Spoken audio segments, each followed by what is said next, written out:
ચાલો આપણે આજે નવું ચેપ્ટર શ્વાસોચ્છ્વાસ અને વાયુનું વિનિમય. પેલો તો પાઠનું નામ લાંબુ લાંબુ લાગે, શ્વાસ અને ઉચ્છ્વાસ. શ્વાસમાં ઓક્સિજન લેવાય, ઉચ્છ્વાસમાં કાર્બન ડાયોક્સાઇડ બહાર કઢાય, એવું આપણે આમ સાવ સામાન્ય જાણીશું. એ અંદર ક્યાંક એ O2 CO2ની આપલે થાય છે, વિનિમય, જે આપણે ભણવાનું છે. શા માટે? અંદર એટલે ક્યાંક કોષોમાં O2 CO2ની આપલે થતી છે. આવી પહેલી વાત આપણે જાણવાની જરૂરી છે. આપણે યાદ કરીએ, શા માટે ખોરાક ખાઈએ છીએ? શક્તિ મેળવવા. ખોરાક ખાઈએ, જઠરમાં, આંતરડામાં એનું પાચન થયું, આપણે ભણ્યા, અભિશોષણ થાય, રુધિરમાં ભળે, દરેક કોષમાં પહોંચે. પછી યાદ છે, પરિપાચન થાય, સ્વંગીકરણ. કોષની અંદર એ એકરૂપ થઈ જાય. પછી એ પોષક તત્વો હોય ગ્લુકોઝ જેવા, ગ્લુકોઝનો મેઇન ઉપયોગ છે શ્વસનમાં, એનું ઓક્સિડેશન થાય, વિઘટન થાય.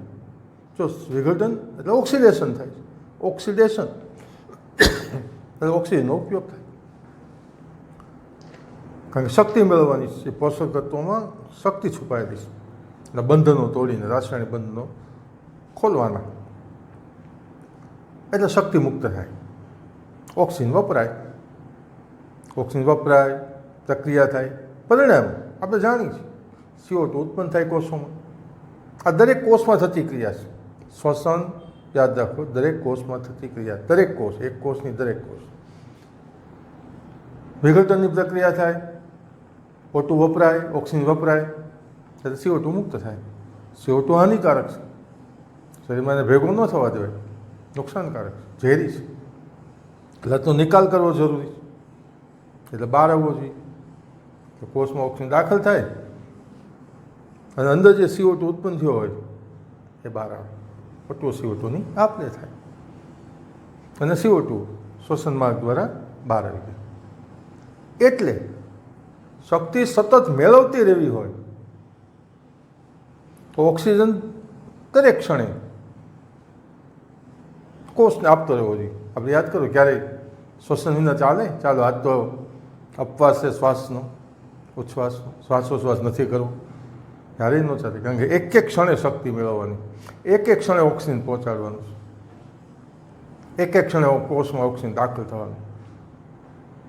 જ્યારે દાખલ થાય ત્યારે વપરાય, શક્તિ ઉત્પન્ન કરે, બધી વાત ફાયદાકારક. પણ CO2 ઉત્પન્ન થાય તે બહાર નીકળે અને નિકાલ કરવો પડે. એટલે O2 અને CO2ની આપલે, વિનિમય જરૂરી છે. આના પછી શ્વાસોશ્વાસ કોને કહેવાય?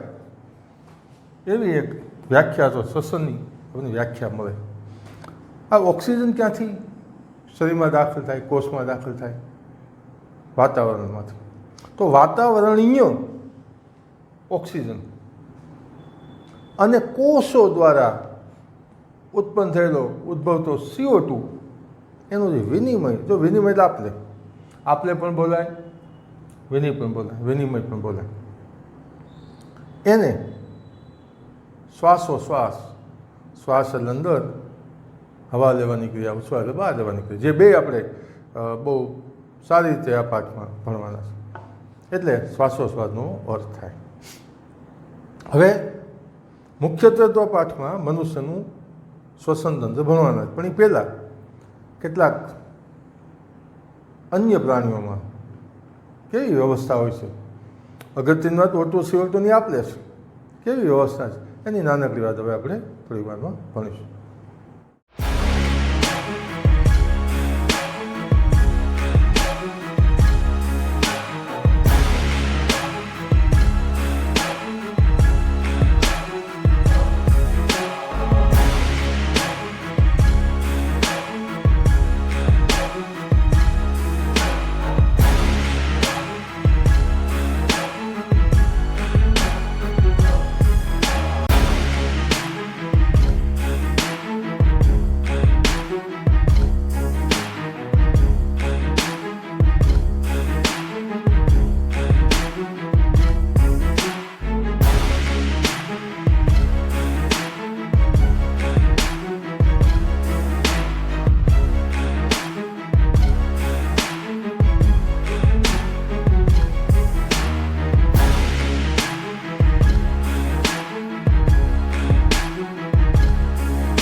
અલગ અલગ પ્રાણીઓમાં શ્વસનની કેવી વ્યવસ્થા હોય, કેવા શ્વસન અંગો હોય, એની નાનકડી વાત. પણ આપણે ચોથા ચેપ્ટરમાં પ્રાણીઓનું વર્ગીકરણ નામનું ચેપ્ટર છે, તેમાં ઘણા બધા પ્રાણીઓની શ્વસન વ્યવસ્થા ભણવાના છે. એટલે કદાચ આ પાઠને ધ્યાનમાં રાખીએ તો આ પૂછી શકાય, પણ આનાથી વધારે ભણવાના છીએ. ઘણા બધા પ્રાણીઓ વિશે, આ પ્રાણીઓ વિશે પણ વધારે ડિટેલ ભણવાના છે. એટલે બહુ લાંબી વાત વિચારી, નીટની વાત વિચારી. 12મા ધોરણના અંતે 11-12ના કોર્સની નીટની પરીક્ષા લેવાય ત્યારે તો આપણે ઘણું બધું જાણતા હશું. અત્યારે ટૂંકી નાનકડી વાત જોઈએ.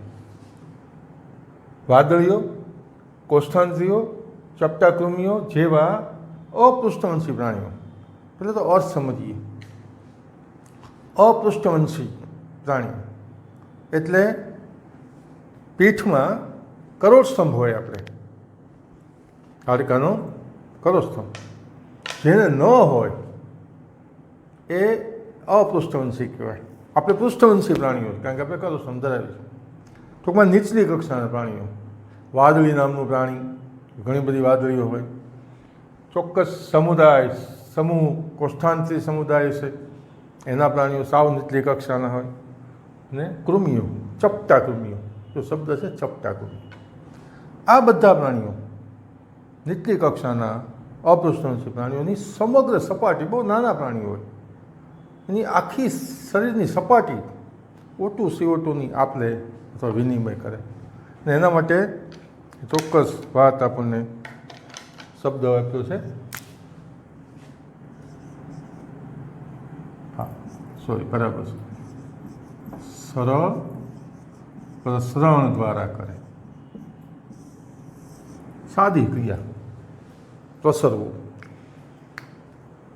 પાચનના પાઠમાં એવો શબ્દ આવ્યો હતો, એક સાઈનું ટીપું પાણી ભરેલા બીકરમાં નાખી તો ટીપું ફેલાય, પ્રસરે. અગરબત્તી ગ્લાસમાં, રૂમમાં કરીએ, ફેલાય. એમ આપોઆપ O2 CO2ની આપલે સાવ સીધી રીતે ફટાફટ થાય. નહીં નાક, નહીં ફેફસા, નહીં કાંઈ વાત. અળસિયું જાણીતું નામ છે, જાણીએ છીએ આપણે. એમાં કોઈ શ્વસન અંગો નથી, કોઈ વ્યવસ્થા જ નથી.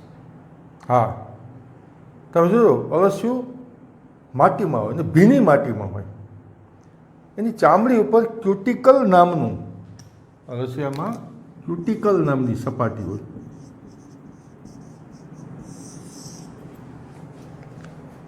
એ ક્યુટિકલ યુક્ત ચામડી દ્વારા એ O2 CO2ની આપલે કરે અથવા શ્વસનમાં ઉપયોગ કરે. હવે આવે છે બે નામ. એ પહેલાં આવે છે કીટકો.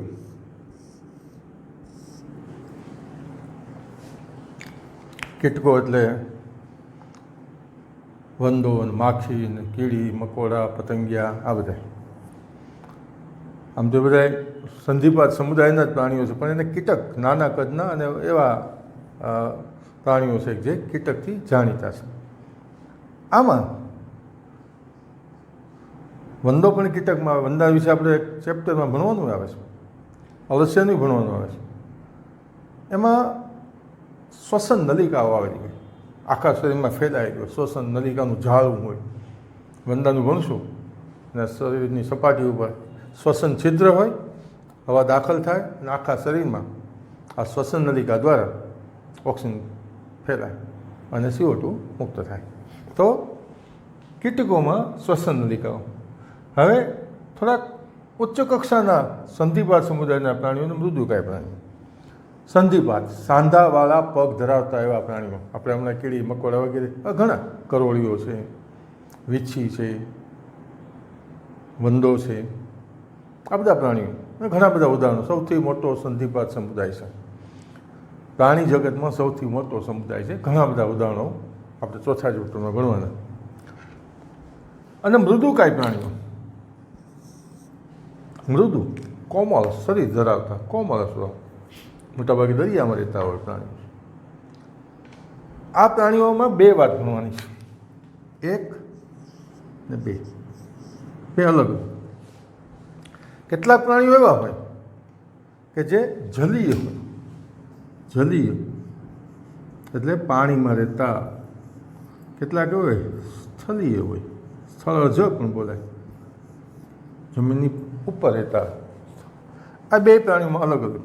જો આ સંધિપાત અને મૃદુકાય પ્રાણીઓ જલીય હોય તો એમાં ઝાલરો આવેલી હોય. શ્વસન નલિકાઓ યુક્ત, વાહિકાઓ યુક્ત અંદરનું ઝાલું હોય. માછલી જેવી વાત, હમણાં માછલીની વાતે આવશે. પણ જો સ્થળીય હોય તો એ ફેફસા ધરાવતા હોય.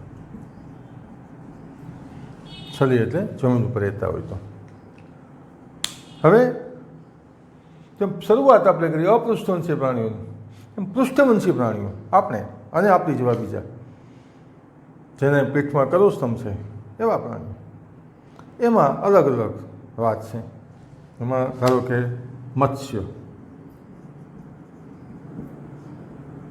મત્સ્ય હોય તો ઝાલર. યાદ કરો, પરિવહન તંત્રમાં માછલીમાં દ્વિખંડી હૃદય હોય તો આપણે ભણ્યા છીએ. ત્યારે યાદ હોય તો એ અપૂર્ણ પરિવહન છે. એટલે ઝાલરમાં રુધિર જાય અને ત્યાં CO2 મુક્ત થાય, O2 યુક્ત બને તો મત્સ્યોમાં ઝાલર છે. દેડકા જેવા ઉભયજીવી પ્રાણીઓ,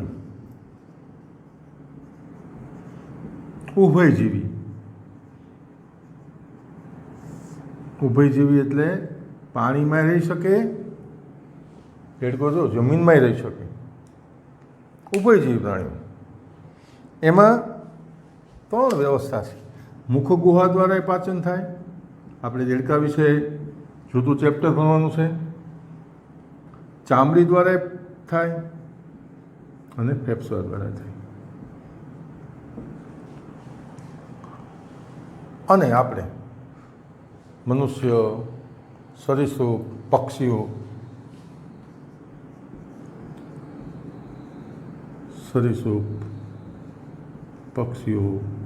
અને સસ્તન મનુષ્ય જેવા પ્રાણીઓ, આ બધા ઉચ્ચ કક્ષાના પ્રાણીઓ. સરીસૃપ બધા પેટે ચાલતીને સાપ જેવા, ગરોળી જેવા. પક્ષીઓ જાણીતી વાત, અને સસ્તન, આ બધામાં ફેફસા. આપણે આપણી વાત જાણીએ છીએ. જોકે મનુષ્યમાં, સસ્તનમાં, બધામાં ફેફસા ખૂબ વિકસિત હોય. એમાં ખૂબ જ મોટી સંખ્યામાં શ્વસન નલિકાઓ, શ્વાસવાહિકાઓ વગેરે આવેલું જે આપણે ભણશું. તો આ જુદી જુદી વ્યવસ્થા છે. અલગ અલગ પ્રાણીઓના અલગ અલગ શ્વસન અંગોની માહિતી છે. આ પ્રકરણને ધ્યાન રાખી જોઈએ તો આ પ્રશ્નો તો પૂછાય, પણ આના MCQ પૂછાય એવા સંજોગો વધારે ગણાય. તો આ થોડુંક યાદ રાખો. એક ધ્યાન રાખો, બધું મટીરિયલમાં આપેલું છે તમને, અને આ ભણી રહ્યા છે, પુસ્તકમાં પણ છે. જેમ જેમ ભણતા એમ સાથે સાથે એનો અભ્યાસ કરતા જાઓ, યાદ રાખવાની કોશિશ કરો. એટલે તમને, અને જે કંઈ તમને ન સમજાય, કંઈક જુદું લાગે, સમજાય છે પણ એનો અર્થ નથી સમજાતો, આમ બરાબર છે પણ શું કામ આમ, એવું કાંઈ તમને શંકા લાગે તો એની યાદી રાખો. અને જ્યારે મળવાનું થાય, જ્યારે ડિફિકલ્ટીનો તમને સમય આપવામાં આવે, ત્યારે તમે ચોક્કસ એ બધા પ્રશ્નો પૂછી શકો. એટલે યાદી રાખજો. ચાલો, હવે મનુષ્યના શ્વસન તંત્રની સાવ સિમ્પલ બધા નામ તમને મોટાભાગના જાણીતા છે એવા નામવાળું શ્વસન તંત્ર આપણે હવે ભણવાના છીએ. આની તૈયારી વાંચવાની કોશિશ કરો, યાદ રાખવાની કોશિશ કરો.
મનુષ્યનું શ્વસન તંત્ર.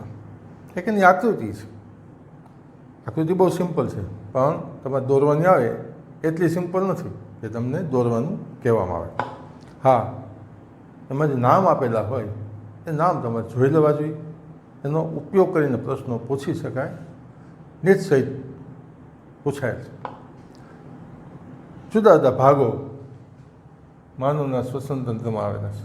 ક્રમ, આ ક્રમ મહત્વનો છે. એવું પણ બની શકે કે તમને ખાલી ક્રમ જ પૂછે, ક્યાંક ધ્યાન રાખવું પડે. એક પછી એક વાત આપણે કરવાનો પ્રયત્ન કરીએ. બાહ્ય નાસિકા છિદ્ર, બે નસકોરાના છિદ્ર, બહારના ઉપલા ઓઠની ઉપર તરફ આવે બાહ્ય નાસિકા છિદ્ર. પછી આવે નાસિકા ગુહા, નાની નાની વાત છે, નાકનું પોલા. બાહ્ય નાસિકા છિદ્રો, પછી નાસિકા માર્ગ આવે, અંદરનો માર્ગ, પછી માર્ગ છે નાસિકા ગુહા, પોલાણમાં ખોલે. નાસિકા ગુહા, ગુહા એટલે પોલાણ. પછી આવે નાસિકા કંઠનળી. આ ધ્યાનમાં રાખવા જેવું. કંઠનળી અન્નમાર્ગ ભણ્યા ત્યારે આવતો હતો, એટલે ખોરાક સાથે અને શ્વાસ, હવા સાથે, બે સાથે સંકળાયેલ છે.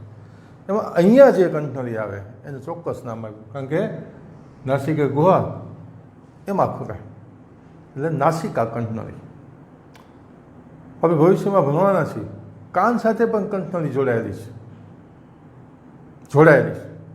કર્ણ કંઠનળી એવું નામ આવવાનું છે. આ નાસિકા કંઠનળી એનો કે ખોરાકનો હવાનો બેનો એક કોમન સામાન્ય માર્ગ છે, બે માટેનો એ રસ્તો છે.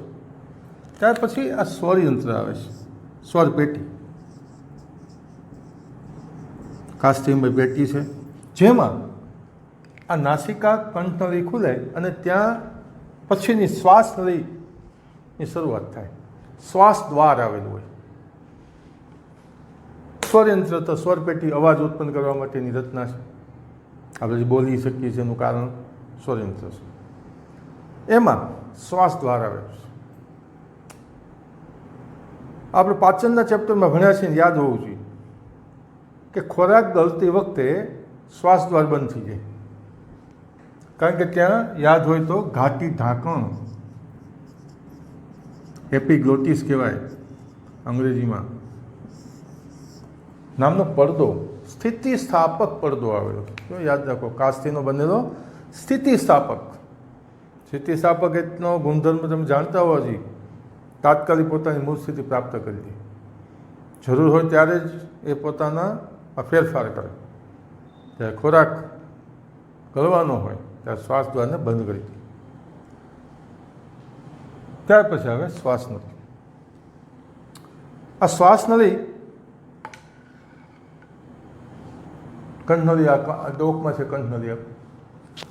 આ શ્વાસ નળી આપણી છાતીના પોલાણમાં, છાતીનું પોલાણને ઓરસી ગુહા કહેવાય.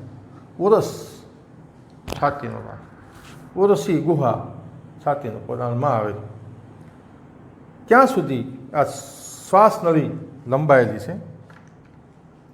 શ્વાસ નળીની વાત કરીએ છીએ તો એ શબ્દ છે મધ્ય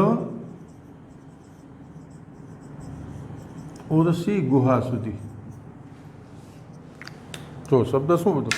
મધ્ય એટલે ઓરસી ગુહાના મધ્ય ભાગ સુધી લંબાયેલ છે. અને પછી બે ભાગમાં વિભાજિત. ધારો કે આ શ્વાસ નળી હોય, બે ભાગ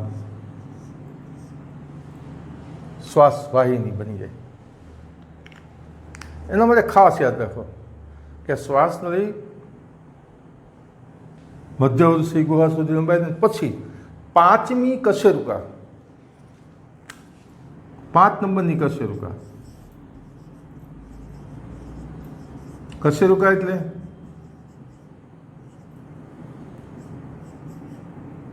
મણકો. કરોસ્તંભના હાડકાને કશેરુકા કહેવાય. ઉપરથી 1, 2, 3, 4, 5 નંબરનો મણકો આવે, 5 નંબરની કશેરુકા આવે ને સમાંતર બરાબર એ જગ્યાએ બે ભાગમાં ડાબી અને જમણી શ્વાસ વાહિનીમાં આ શ્વાસ વાહિની વિભાજિત થાય.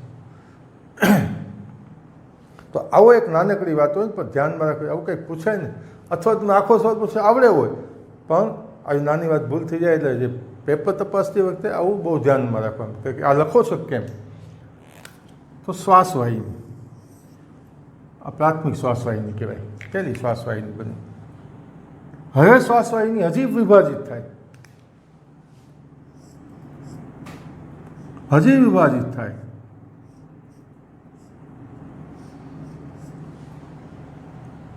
તો દ્વિતીય શ્વાસવાહિની, તૃતીય શ્વાસવાહિની એવા નામ થાય. આ પ્રાથમિક હતી, આ દ્વિતીય કહેવાય. પછી આ થાય તૃતીય.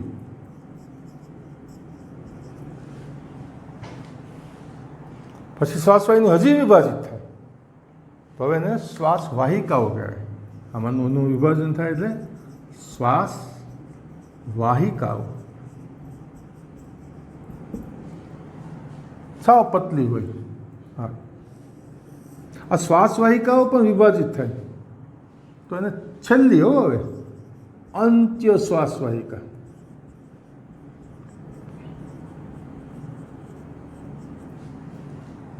અંત્ય શ્વાસવાહિકા કહેવાય, છેલ્લી. તો શ્વાસનળી વિભાજિત થાય, શ્વાસવાહિની પહેલી થાય પ્રાથમિક શ્વાસવાહિની કહેવાય. ન લખો તો ચાલે, પહેલી છે તો પ્રાથમિક.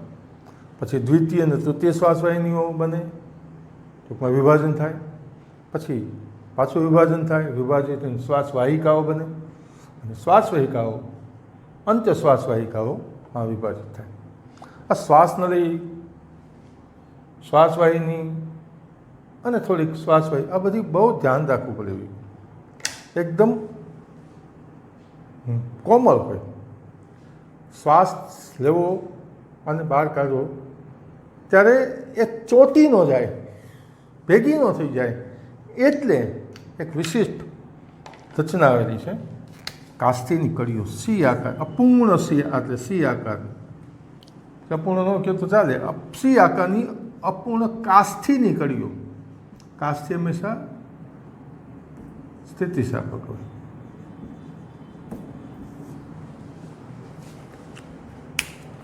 આ જેથી અહીંયા પાછું ખાલી, જેથી ચોટી ન જાય. તો આ કાસ્થીની કડીઓ. હવે ત્યાર પછી આ અંત્ય શ્વાસવાહિકાઓ પછી કોણ આવે? તો કે આ બધી અંત્ય શ્વાસવાહિકાઓ અંતે ક્યાં? વાયુકોષ્ઠમાં દાખલ થાય. તો વાયુકોષ્ઠમાં ખુલે. એકદમ પાતળી એક સ્તરની દિવાલ. આ પાઠમાં તમને આકૃતિ છે જ ભણવાના છો. એક જ પાતળા લાદી સંબંધિત છે જેને કહેવાય, પાતળા સ્તરની એક જ દિવાલ, અનિયમિત આકારની દિવાલ હોય. ખૂબ જ રુધિર કેશિકાઓ, વાહિકાઓ ધરાવતી હોય એવી અનેક રચનાઓ, અનેક ફુગ્ગા જેવી રચનાઓ અથવા વાયુકોષ્ઠો આવેલા હોય. આ વાયુકોષ્ઠો બહુ અગત્યના છે. શ્વસનમાં જે O2 CO2ની આપલે થાય એ વાયુકોષ્ઠ દ્વારા. હવે આવે ફેફસા.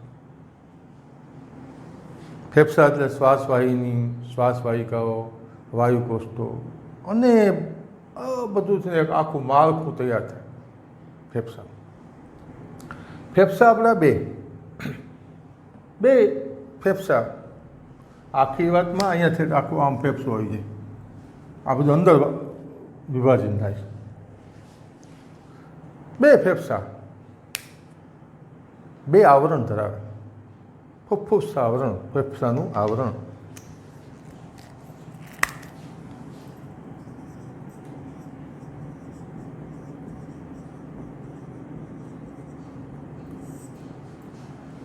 બે પડનું, બે સ્તરનું બનેલું. બે પડની વચ્ચે પ્રવાહી હોય. બે સ્તર, બે પડ, એની વચ્ચે પ્રવાહી. એ પ્રવાહીને કારણે ઘર્ષણ ન લાગે. હવે ખાસ ધ્યાનમાં રાખવા જેવું છે, આ બે ભાગ જે છે, બે સ્તર છે, એમાંથી ખાસ એક સ્તર, બહારનું સ્તર, એ ઉર્સી ગુહાની સપાટી સાથે, છાતીની અંદર સપાટી સાથે જોડાયેલું. ધારો કે આ ઉર્સી ગુહા હોય તો આમ સપાટી સાથે જોડાયેલ છે બહારનું સ્તર. જો ફેફસાની ફરતે 2 સ્તરનું બનેલું આવરણ, ફુફ્ફુસ આવરણ, એમાં બહારના સ્તરની સપાટી ક્યાં ઉર્સી ગુહાના સંપર્કમાં છે, અને અંદરની સપાટી બીજું, આ એક સ્તર જે બહારનું છે અને બીજું અંદરનું એ ફેફસાના સંપર્કમાં છે, ફેફસા સાથે જોડાય. આ એક થોડુંક ન માની શકાય, ન ધાર્યું એવી વાત છે. ફેફસા ઉર્સી ગુહામાં આવેલા છે. આપણે પહેલાં વાત, આ ઉર્સી ગુહા છે ને બહુ અગત્યની છે, બહુ એને રક્ષણ મળેલી વ્યવસ્થા છે, અને એક ચોક્કસ રીતે એની રચના થયેલી છે. ઉર્સી ગુહા છાતીનું પોલાણની પૃષ્ઠ બાજુએ કરોસ્તંભ આવેલો છે. તો આ તમારે ખાસ હવે થોડુંક ધ્યાન રાખવું છે, એટલે જોઈ, અહીંયા જરૂર નથી, એનું થોડુંક કાઢી નાખીએ. કોની વાત કરી છે? ઉર્સી ગુહા.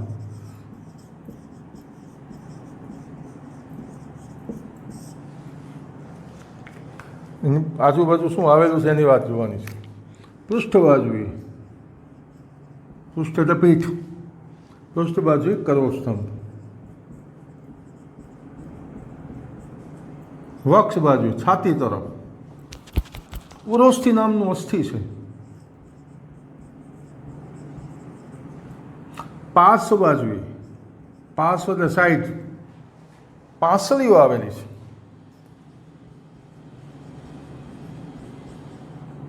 અને નીચે અથવા પશ્ચ બાજુ પણ કહેવાય ઉરોદર પટલ, જે શ્વસનમાં બહુ મહત્વનો ભાગ ભજવે, ઘુમ્મટ આકારનો ઉરોદર પટલ આવેલો છે.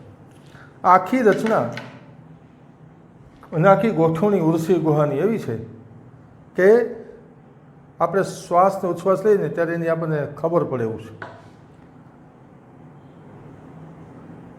ઉર્સી ગુહામાં કાંઈ પણ ફેરફાર થાય, હવે જોઈએ છે શ્વાસ ઉપર નીચે થાય, એ ફેફસાના કદમાં એ મુજબ જ ફેરફાર થાય. એટલે બરાબર લખેલું છે કે આ શ્વાસોશ્વાસ માટે જરૂરી છે.